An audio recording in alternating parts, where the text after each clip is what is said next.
Well, I had the honor of downloading your extensive list here on IMDb just to refresh my memory because we all know Napoleon Dynamite and how well he was in that, as well as, oh, for God's sakes, what was the Will Ferrell movie you were in?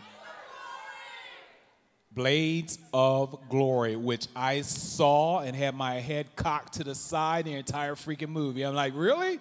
This is freaking funny. So life in Hollywood, how did you get started? We're going to open the floor up to questions, too, if anybody has any to ask. But exactly how did you get the bug, shall I say, first? The bug. I sat on the wrong toilet in South America.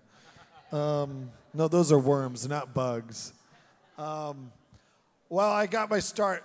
I was in college, and that's when we did Napoleon Dynamite. That was my start. I mean, yeah, thank you. Awesome credits.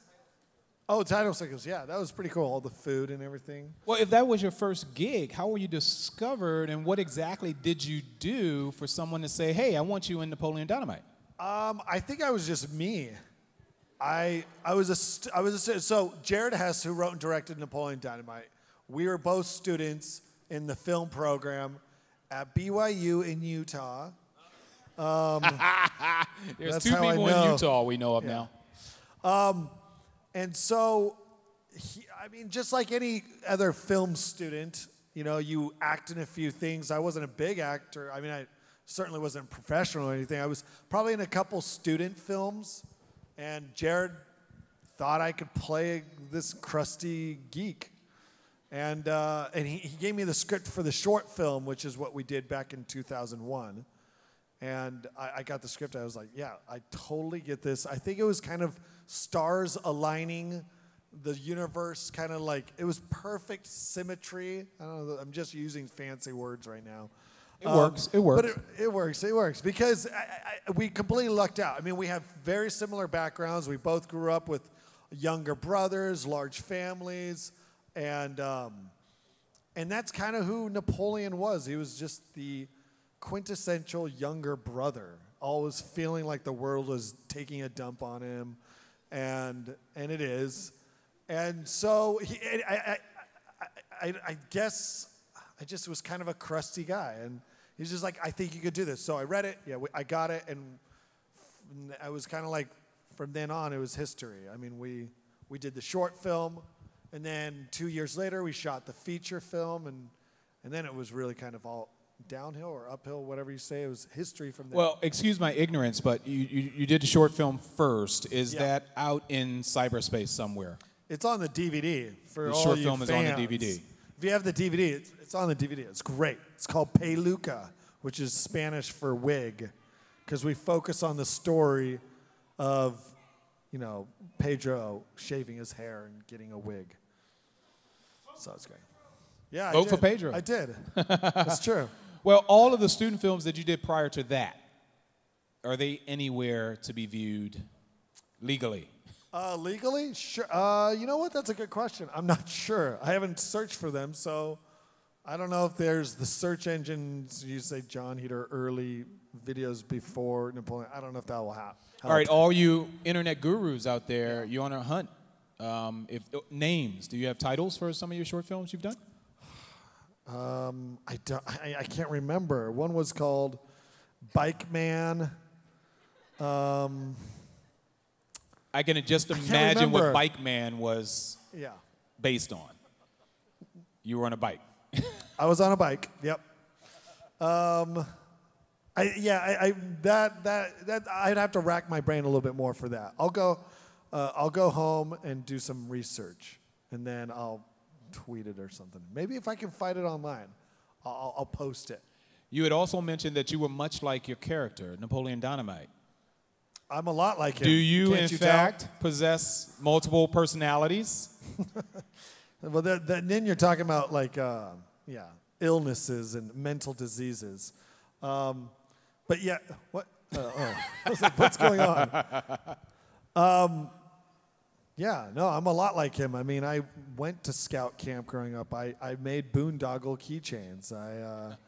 I had moon boots.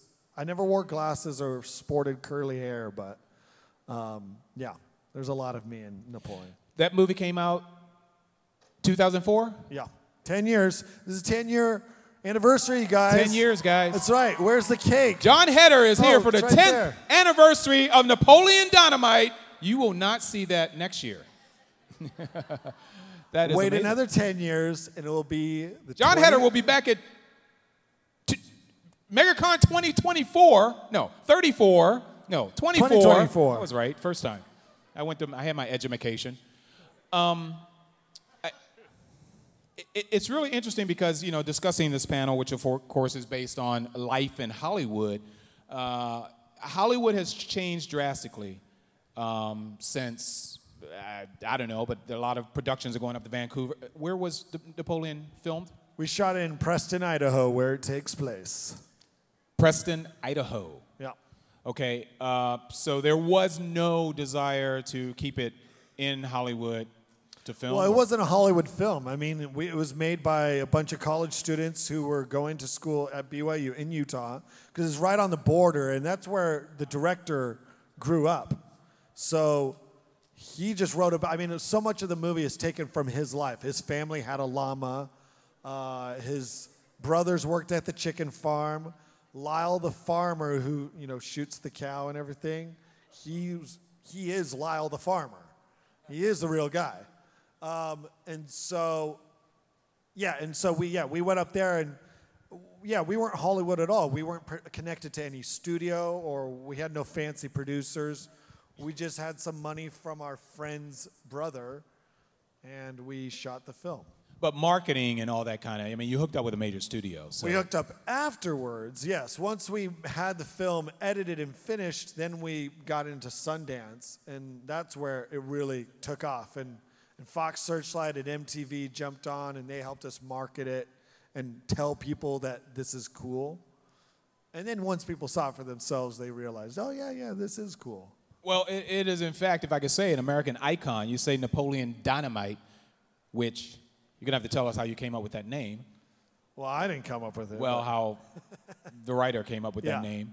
But you say Napoleon Dynamite to anybody, you know, in society, and then immediately your face flashes in their brain, and I'm assuming that's a positive thing. I think it's a good thing. I hope so. Well, how did Napoleon Dynamite come up? How did that name come?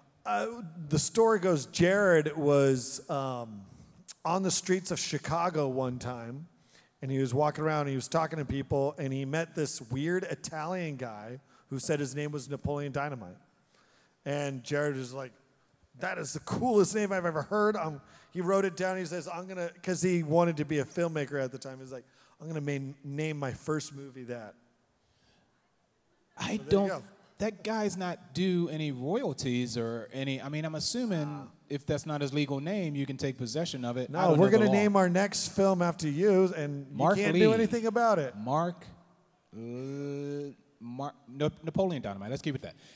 Questions. We have some, here we go. We have some actors out there. Go ahead, young lady. Some actors.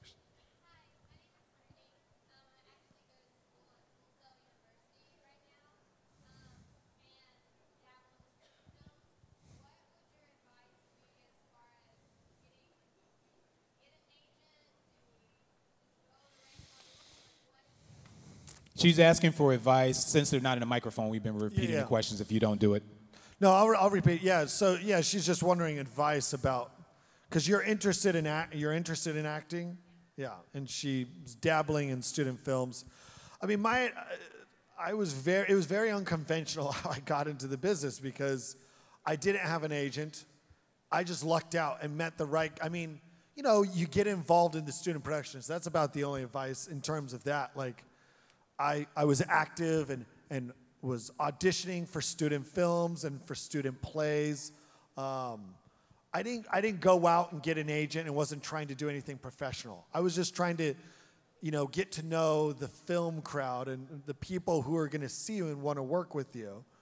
And because there's going to be, I mean, if you go to any kind of film school or acting school, you know, school for the arts, you're going to be surrounded by people who aren't all talented, but you're definitely going to have some talented people there. So if you're getting yourself involved in the local things like that, then you'll be seen, or hopefully you'll be seen.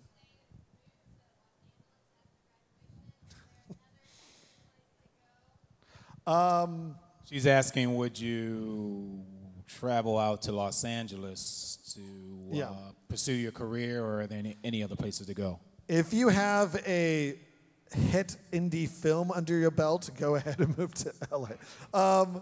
I mean, it's hard. It's hard if you go there. I mean, like I said, that was the next natural step to take.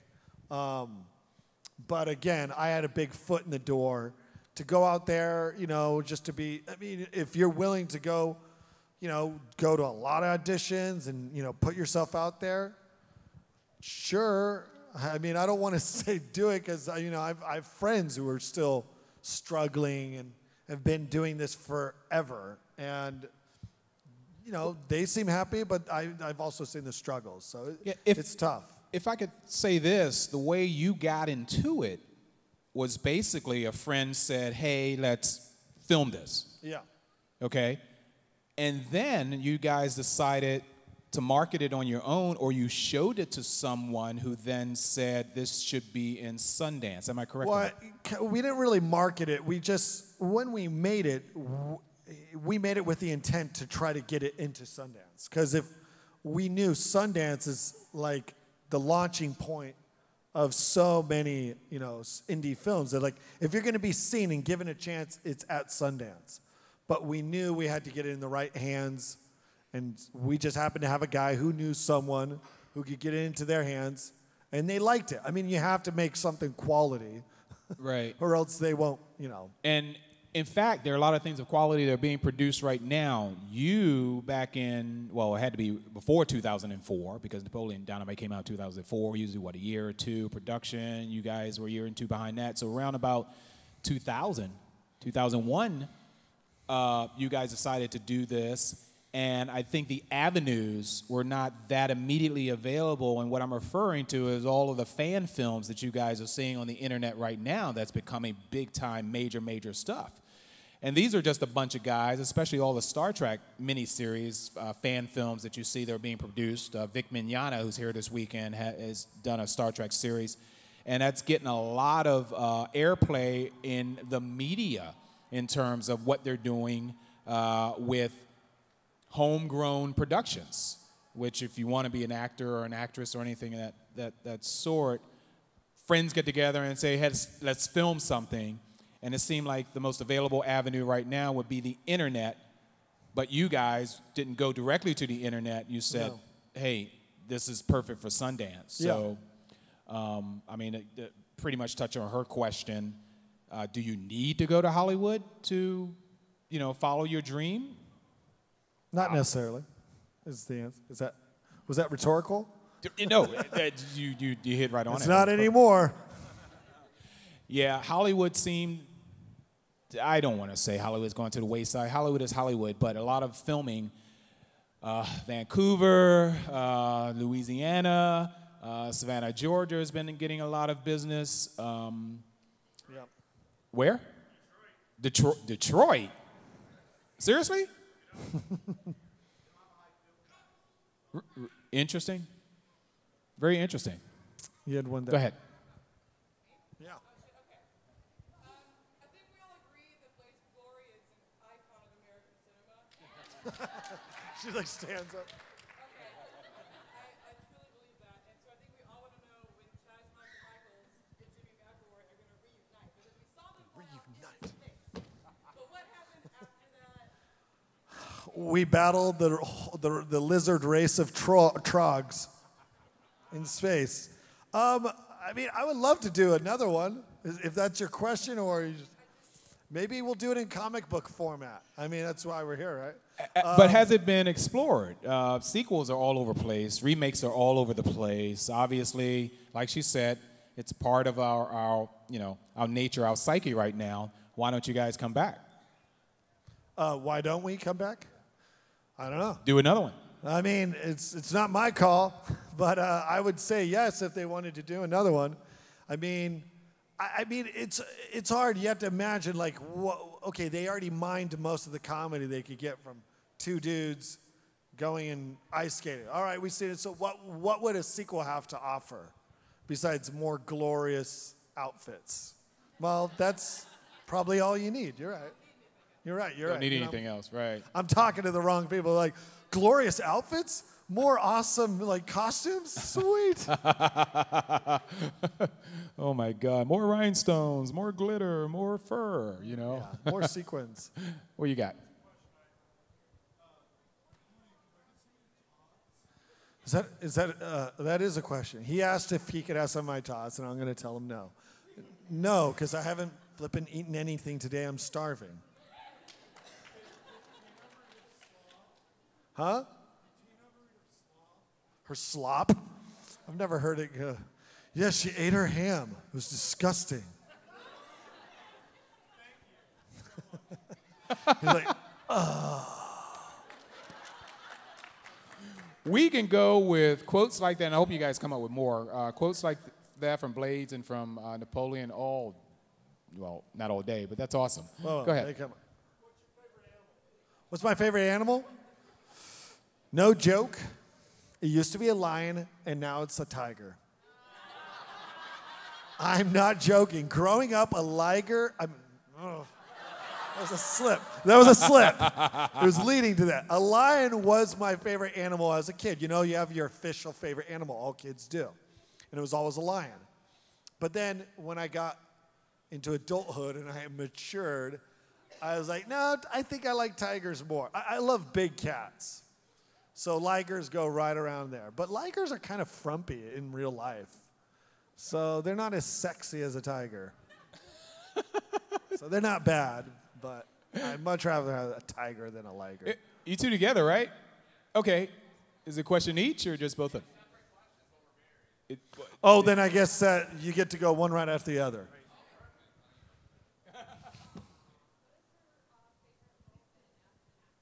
What has my favorite role been as an actor? You know, I mean, it sounds cliche, but I love Napoleon. I mean, I really, really loved, being not only my first role, but it really, I had to come out of the gates strong. And it's very personal, you know? It's just like, I feel like I own that character and helped create it and had a unique voice. And so, yeah, although it was nice to play Jimmy McElroy because finally I got to be someone who's good at something.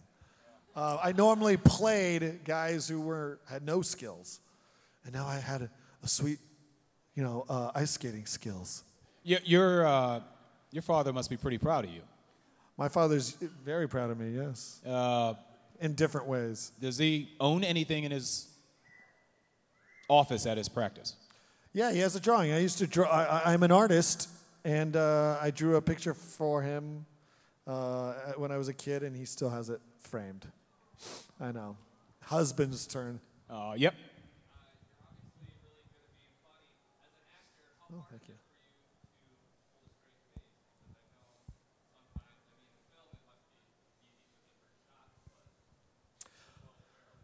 Well, he's not that funny. No, it's... you know what? It's much easier when you're when you're getting paid to do it and you're like, you can't screw up. But when you're there and you're working on set and you're taking it seriously, you work there, and when you're focusing on the scene, if you have something to do in the scene, you're focusing on that. You're not really thinking of it as people laugh the hardest is when they're most relaxed and they want to sit down and they want to enjoy a good comedy and just, make some popcorn and they sit and they completely soak it in. But when you're working and you're doing it, you're so focused, it's hard to relax and really get the comedy. But if there's a scene where you don't have any dialogue and you're just kind of sitting there reacting and watching, then it becomes a little hard. Most of the stuff with Will, it was hard because we were either skating, so focusing on either remembering our lines or not falling on our butts and freezing or breaking bones. But there is a scene in Napoleon Dynamite where there's proof is on the DVD. You can watch it. The Rex Kwon Do scene is my favorite scene. And because I'm not doing anything, I'm just sitting there watching, and that was a problem. And when Rex was grabbing Kip and just smacking him over and over again, I was dying. And you could see me sitting there like, and trying not to laugh. And we never had a clean take of me not smiling. So if you look closely in that scene, you can see me going like, because it was so funny. Because Kip was so pathetic. I love him though.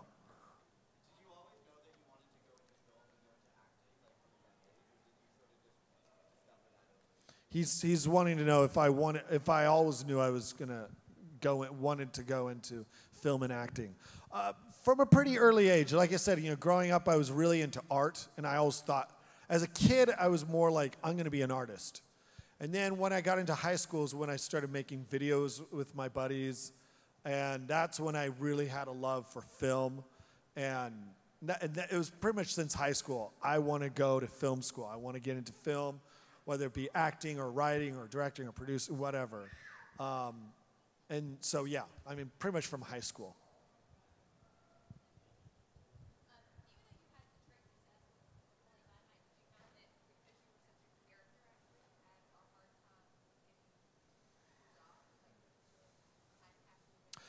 Oh, she was asking if, basically if I had problems with typecasting, because, I mean, Napoleon was such a distinct character and so unique that, for sure, I got a lot of scripts and stuff like for the kind of the underdog.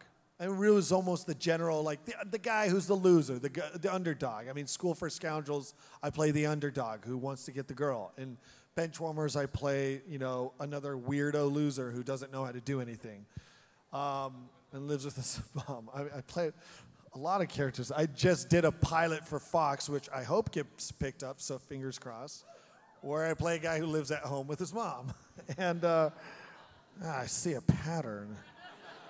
Shoot. I guess there is a problem with typecasting. But at the same time, I've been, my favorite filmmakers are the ones who go out there and give actors a chance to do something different. And I've been fortunate to work with a couple of those. I've done a couple of dramas, and just trying to change it up. And but I love comedy. I love playing those kind of characters. I mean, they're so much fun. And so I don't really call it a problem because I enjoy it. And I always try to find something different with each character and try to bring something new to it. I feel like I skipped over that with the green.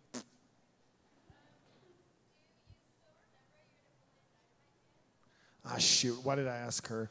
No, I don't remember the dance because it was freestyle, baby. The only thing I remembered was like I did the, the whole beginning. What is it? Wait, I don't remember. Yeah, that, right? That's kind of how it goes. It's the only thing I choreographed because I didn't know how to choreograph. I'm not a choreographer. And so Jared just said, hey, don't forget the climax of the film is you dancing. Everything hinges on that moment. If the audience doesn't buy it, then nobody will buy it. And I was like, oh, thank you. That's a lot of pressure. So I said, like, look, just play some Michael Jackson and I'll just boogie. And that's kind of what happened. So we did like 3 takes. I danced my heart out until I puked. It felt like my heart was coming out of my puke. And that's kind of how, so I mean, no joke, people say, do you remember? I'm like, dude, I was like, I don't remember it because I never learned a dance. Everybody else knows it better than I do. You probably know it better than me. So that's the answer to that. A lot more hands. She asked, what does Will Ferrell smell like? After shaving taco meat. Was that a loaded question?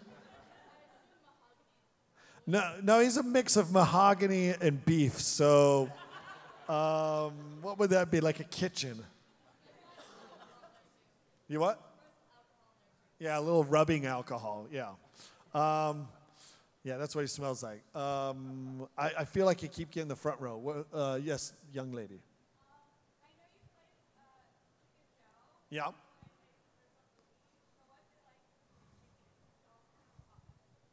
He's also kind of a pothead. Chicken Joe is a character I played in Surf's Up, the animated movie. And what was it like to play a chicken? Well, I mean, chickens are laid back, I guess, and potheads. I don't know. It was fun. It was kind of fun to be the only non-penguin in the movie. It was pretty cool. I mean, I don't have much else. It's pretty sweet playing a chicken. Yes, back there.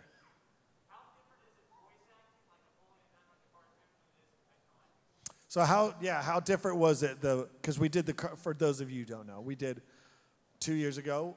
We had the animated series of Napoleon Dynamite come out on Fox, which I love. If you have a chance, I don't know if it's on Netflix or something, great, watch it, you'll love it.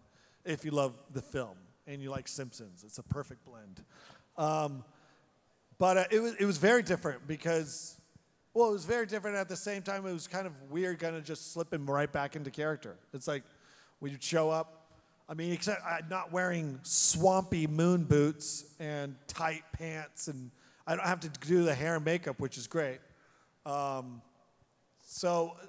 you have to, like, whenever you do voice work, it's hard. You have to try to get as much into character, even though you're not there on set. You don't have flies buzzing around your face. You're in a nice, air-conditioned studio. But it was a lot of fun. It was great because it was like a reunion. We had all the original cast back doing the voices. And a lot of times we'd all, like a handful of us would be in the studio at the same time doing our lines together. So it's like we're doing all the same stuff, but we're all like in our cool Hollywood clothes and hanging out and doing the lines. But it was fun. Loved it.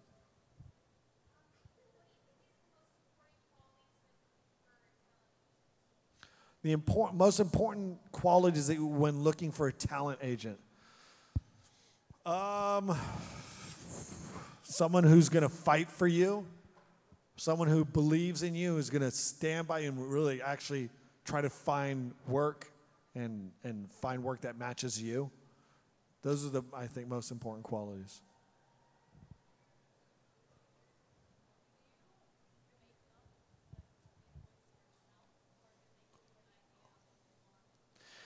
She's asking if I made up the Napoleon voice or did they give me choices? Did they show me, yeah, give me a direction. They show me some swatches that I like that one.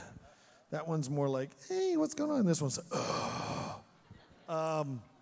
yeah, actually, it was interesting because Jared Hess, who, like I said, created the character, and he had his own idea of this character, and he just did his version, but he's very cartoonish. And everything, he'd be like, what the heck are you even talking about? Like, that's how he did it. So I'd hear it, knowing Jared, I was like, all right, it's not quite like that. So yeah, I mean, it was kind of a version of just how I talk, just when I'm out of breath and tired and pissed off. It's just like, knock it off. It is. I mean, it was like, I didn't feel like I was really putting on a costume. It was like, yeah, it's just every single time I woke up early in the morning to go to school, that's the voice. It's just like, oh, I hate going to early morning health class and they're talking about crap. Oh, okay, anyways, sorry. There's one there. Yep.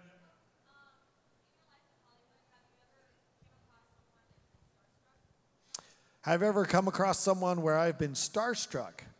That's a good question. I've met a lot of people, run into. I don't normally. I mean, I grew up in Oregon. I did not ever meet anybody famous, and I never really cared about it. I mean, yeah, if you saw someone like, hey, check it out, it's so-and-so, yeah, I met, like, one of the first people, like, in the beginning, when I started going to like, all of these gatherings, I didn't really, I saw a lot of people, but I'm like, I'm not going to go bother them. But the guy who plays, Sacha Baron Cohen, who plays Borat in Ali G, I saw him. I was like, hey, man, what's going on? And James Cameron recognized me, and that was a pretty rad moment. Got me all Twitter-pated. Who else? I love Jeff. Jeff Bridges was on Surf's Up as well. And when I met him finally, that was a really cool moment because I love him. I think he's a great actor. So yeah, those are a few examples. I mean, no one, like kids in the hall. I met, I still have not met any one of them. That's true. So that's who I will get starstruck when I see one of the kids in the halls. You guys know Canadian humor here? Oh, all right. You're missing it. It's pretty awesome. Yeah. Who do we have? Any other questions out there? Anyone? Well, there you go.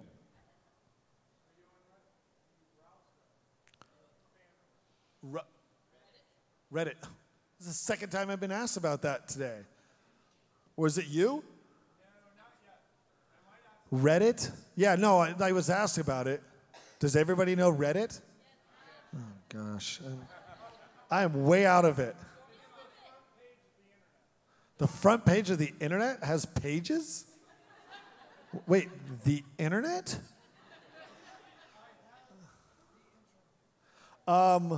No, I have not done Reddit. I don't think. Can you do Reddit without knowing you've done Reddit? What? AMA.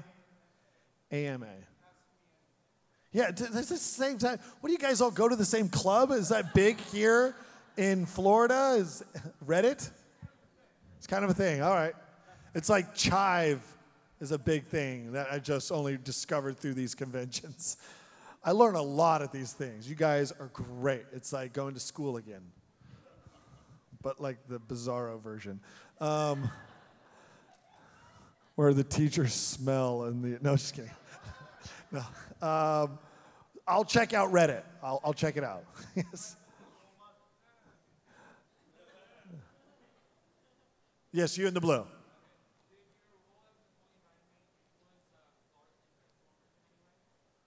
Influence the character? I mean, did my role of Napoleon influence the character? I don't know if I okay. I don't think I consciously let it influence. I think it's just, I'm the same guy who played Napoleon, so, everything I do is going to sound somewhat like, Napoleon, I guess, or vice versa. Yeah. There's one over here. In the orange. I have a question that pertains to your ego. To my ego? Oh, I don't have one, so it's going to be. How often do you watch your own movies, and do you still get the same amount of enjoyment? And do I still get the same amount of what? Enjoyment. I thought you said torment. I was like, hey, there are people who are tormented, like, no, show me. Do I don't really, yeah, every now and then. Okay, like when Napoleon came out, because it was such a festival movie, and it was shown at a lot of festivals, and I went and saw that a ton, too much probably, that I've taken a big, long break. But my kids haven't seen it yet, so that time is coming soon. Yeah, Benchwarmers I actually watched for the first time in like a long time the other day because I forgot what it was about. And I was like, oh my gosh, watching this again is like, this is a retarded movie. I love it. It was great. It was great. And I do get enjoyment. Certain projects, I haven't seen Blades of Glory in a while. It's not normal. I don't sit down. It's more like if a screening happens, oh, okay, then I'll go. Or I'll wait till someone, I guess my kids, once my kids, and the next generation of me, once my seed wants to know me. My seed. How many kids do you have? How many kids do you have? Oh, I have 3. Yeah, I'm here. I have 3 seeds. 3 seeds? That I've planted and they have sprouted. And yes, 3 kids. Yeah, oh, good. Girls, boys? 1 girl, 2 boys. Wow. Yep. Awesome. I bet they're dynamite. They are dynamic, yes. Yes, Go you ahead. in the black. So I remember back in the day, you did a cameo on the MTV Movie Awards. Like during Tank Man. Yep. And I always thought it was so funny how they integrated you and the other actors into it, like kind of like they took clips of that name again and you obviously put you into it. So I was wondering how they did that. Like, was it a green screen or like how did they go about doing it? Well, they just cut clips from the movie itself, and then they just had the interior of the Batmobile, or is that the Bat? Is that what no? They called it. What was it called again? No, they in the Tumbler. Come on, nerds. Jeez, I'm killing you. Heater 1, them 0. The the Tumbler. Yeah, they had like the interior of that, and we would just shoot in there with like a green screen behind us. Yeah, movie effects, pretty cool to wear the actual bat suit that Christian Bale sweated in. He smells like taco meat. Right there.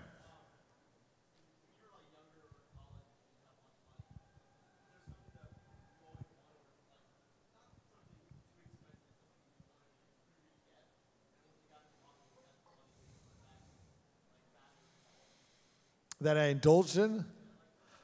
Ice cream. Yeah, oh my gosh. I didn't know what Ben & Jerry's was before Napoleon. And then my palate became, matured. And I don't know I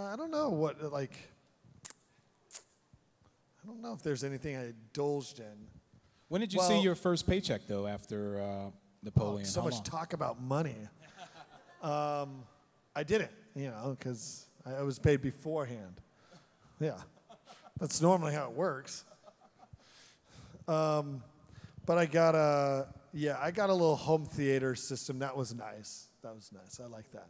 So I could watch and play my games in full 7.1. I'm sure it's nothing nowadays. It's probably 11.1, but whatever. It's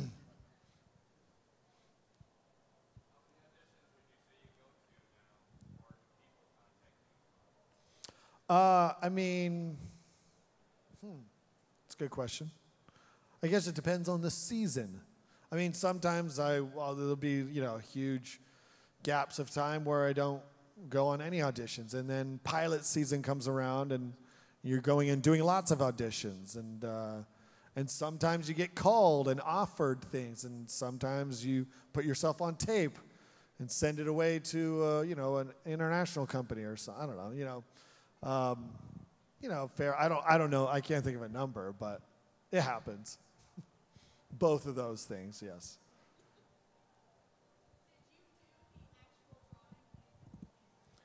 Did I do the actual drawing in Napoleon Dynamite? Yes, I did. I take great pride in my work. It was very specific when I read it, because again, part of that ownership, very special movie to me. I was like, and reading it, I was like, I know who this character is.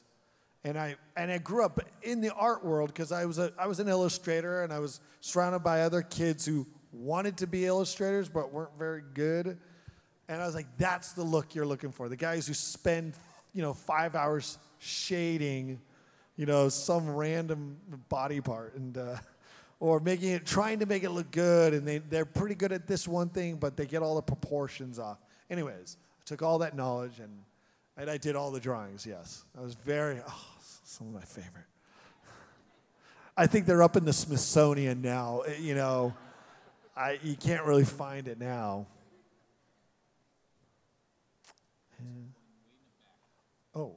One way in the back, and then we'll go to Ryu. Yes, you.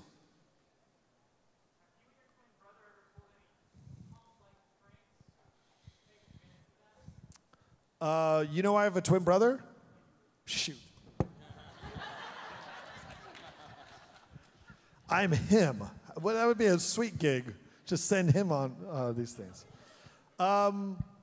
Not really in our adult years. When we were kids, we did it all the time. Like we switched classes, and we we had like belts with our names on it, and we would switch belts because we were naughty.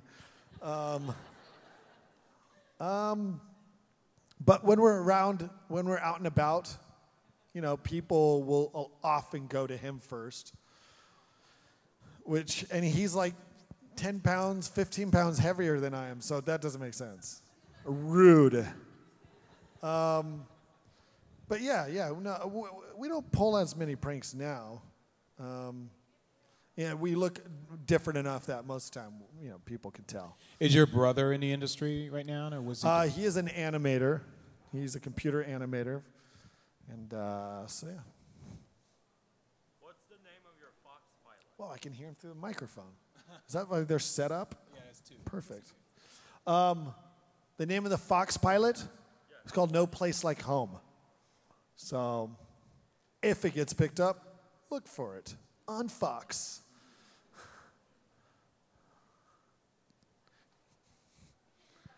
No, that was cute.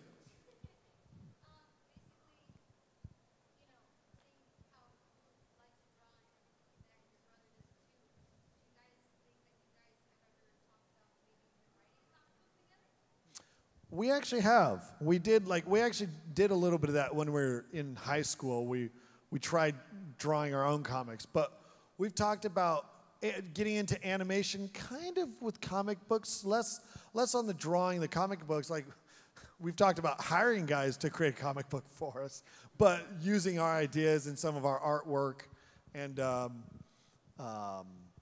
yeah, I mean, I want to get involved in that world more, animation and the comic book world, and create. I love the idea with a lot of these, a lot of films you see nowadays, actually they'll go out in these properties, they go and they get a comic book made first and get that kind of core audience first. And I really like that idea because you guys are the best. And if anybody knows how to be a fan, you guys know how to do that. And so, yeah, I love it. So I would definitely love to do more of that. And we've talked about that. Just trying to find the right time, the right project. Yeah.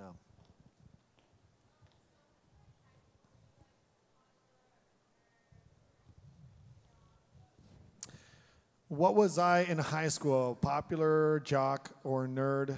I was a jock. Yeah, right. I love that you threw that in. That was sweet of you to even put that in the multiple choice. Jon Heder was a nerd. I was, you know what? It was kind of my own thing because I had a twin brother and we were kind of a weird oddity. Like, you're always like, because maybe all of you could say, well, I was a certain one thing. Although nowadays all the genres are blending. There's no such thing as, I don't know, maybe I'm wrong. I haven't been to high school in a while. But because I had a twin brother, everybody just kind of, so the bullies didn't pick on us, or, the jocks didn't give us crap, But I think because we also had it, they're like, oh, they're doing the whole thing. They don't need to come to our party tonight. So we were also not necessarily wined and dined by the popular kids. So we were kind of just our own club where we just sit at home and draw and go camping and hiking and make videos. That was our deal. And notice how I said getting chicks was not part of that. So, yeah.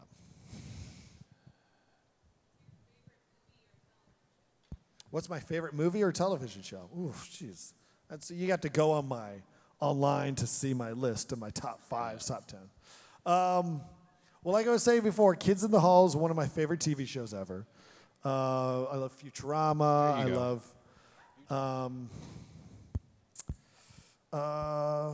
there's so much. I'm a huge Miyazaki fan. Yeah, I know we got some serious fans here. I love Miyazaki. He's one of my favorite directors. And I do love, Nightmare Before Christmas might be one of my favorite movies.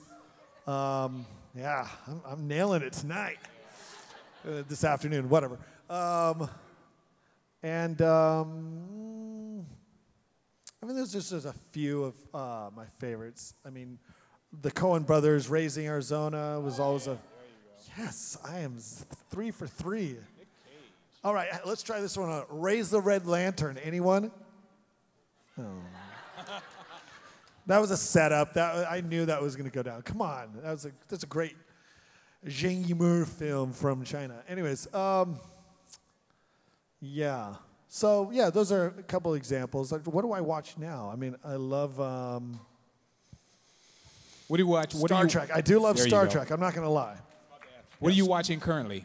Currently, On a weekly basis, let's say. You don't miss it. you know what? This is my guilty pleasure. Total guilty pleasure. I watch Grimm. Grim. Yeah, it is. I That's a good normally don't series. watch procedurals, and something about it, my wife and I were like, oh my gosh, this is like, when's the next Grimm coming on? Like, I don't know, maybe because it takes place in Portland, I'm from Oregon, so I don't know. That's a total guilty pleasure.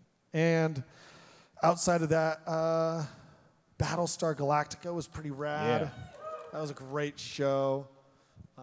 Have you seen Blood and Chrome? What? Blood and Chrome. It's an internet miniseries of Battlestar Galactica when Adama was younger. Wait, they already started that?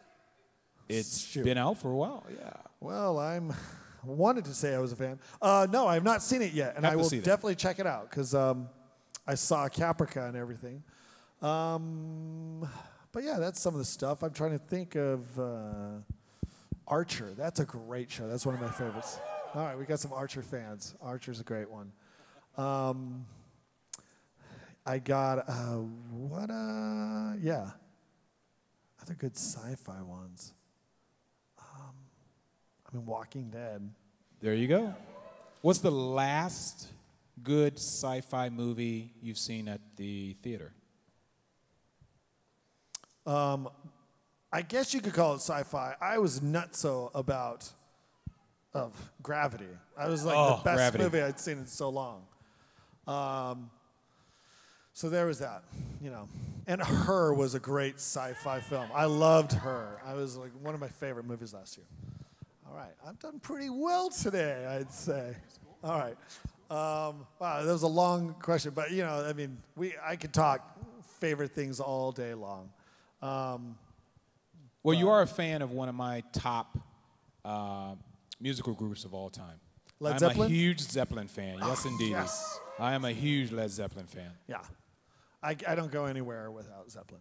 I was listening to it this morning in my hotel room. Anyways, pumping me up for you guys.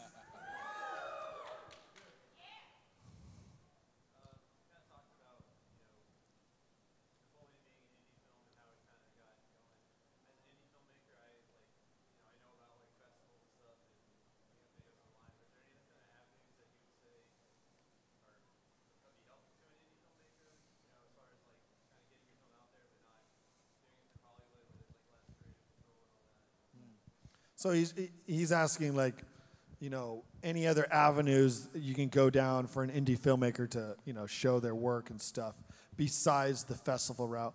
I mean, being an actor on that, I didn't do a lot of the stuff and haven't really been I mean, I've done a couple projects on Kickstarter. That's always a pretty good avenue, especially for indie, people who indie anything. That's that can be a great avenue if you are, committed and, and you get it done and you get the project done. But I mean, for features, yeah, I don't know. I mean, it's a different world, like you were talking about. Back, if we tried to make Napoleon Dynamite today, I don't know if that. I mean, maybe it could have happened, but you just think, oh, they would have probably just tried to put it on YouTube and get a following.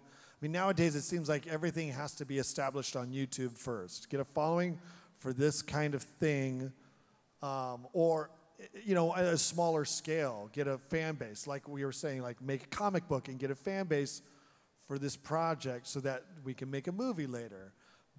As opposed to what we did, which was, well, we didn't have a fan base. We just put it out there, and hopefully people will like it. So we had confidence in our, in our art and in our product, but I don't know. I mean, I don't know if that answers your question, but it's a tough. It's hard to figure out.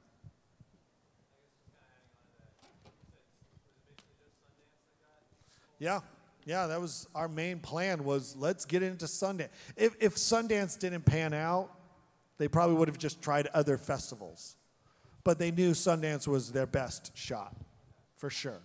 And I think they knew because Sundance really was the right flavor for that. It kind of matched, and it obviously was right because Sundance changed our lives. So.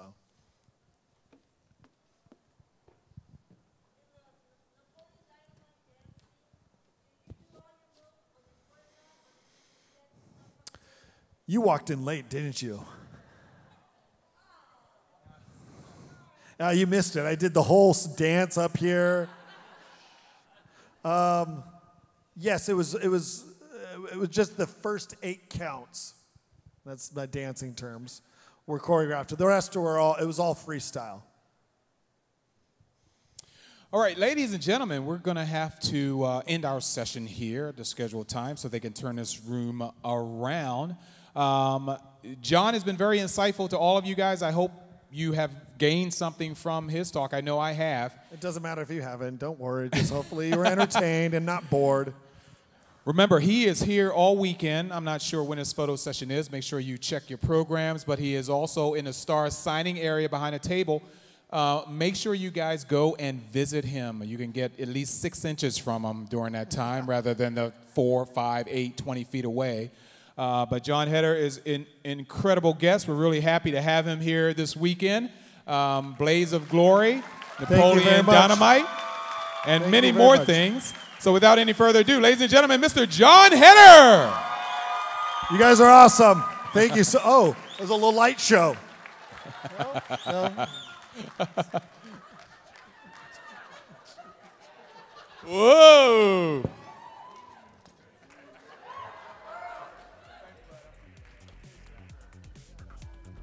All right, thank you so much, guys.